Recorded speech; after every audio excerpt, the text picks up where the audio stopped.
যে আপনি তো রাজধানীর নিকুঞ্জ এলাকায় রয়েছেন, খিলক্ষেতে নিকুঞ্জ এলাকায়, তো সেখানে ডিপো থেকে বাড়তি তেল বরাদ্দ দেওয়া হয়েছে কিনা, আজও কি পাম্পগুলোতে রেশনিং মানা হচ্ছে? নিকুঞ্জ ফিলিং স্টেশনে এখন আমি যেটা দেখতে পাচ্ছি, এখানে প্রচুর পরিমাণ মোটরসাইকেল, প্রাইভেট কার এবং বাস সহ বিভিন্ন ধরনের যানবাহন এখানে অপেক্ষা করছে এবং তারা সকাল থেকে তেল নেওয়ার জন্য, অনেকে গত রাত থেকে তেল নেওয়ার জন্য এখানে অপেক্ষা করছেন।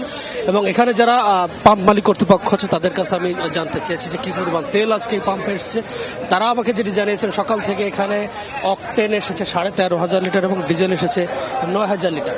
সেই ধারাবাহিকতায় তারা বলছেন যে দুপুরের পর আরও 2 থেকে 3 গাড়ি তেল হয়তো এখানে আসবে এবং এজন্য তেল এর আগে যে পরিমাণ দেওয়া হতো সে তুলনায় কিছুটা বেশি তেল পাচ্ছেন মোটরসাইকেল চালক এবং অন্যান্য যানবাহনের যারা এখানে আছেন, তেল নিতে এসছেন, তারা একটু বাড়তি তেলই পাচ্ছেন আজকে। তবে সেটি খুব বেশি নয় এবং সেই রেশনিং পদ্ধতি যেটা ছিল সেটি এখন পর্যন্ত বলবৎ আছে। তবে সেটি তার থেকে কিছুটা তেল পাচ্ছেন তেমনটি দাবি করেছে, তেমনটি জানিয়েছেন এখানকার পাম্প কর্তৃপক্ষ। এবং এখানে আরেকটি বিষয়, যারা তেল নিতে এসেছেন তারা যেটি বলছে যে তারা পর্যাপ্ত তেল পাচ্ছেন না, আগে যে অবস্থা ছিল সেটিই আছে, বরং তার আগের চেয়ে ভোগান্তিটা এখানে একটু বেশি, কারণ এখানে দীর্ঘ লাইন আমরা দেখতে পাচ্ছি মার্কেট।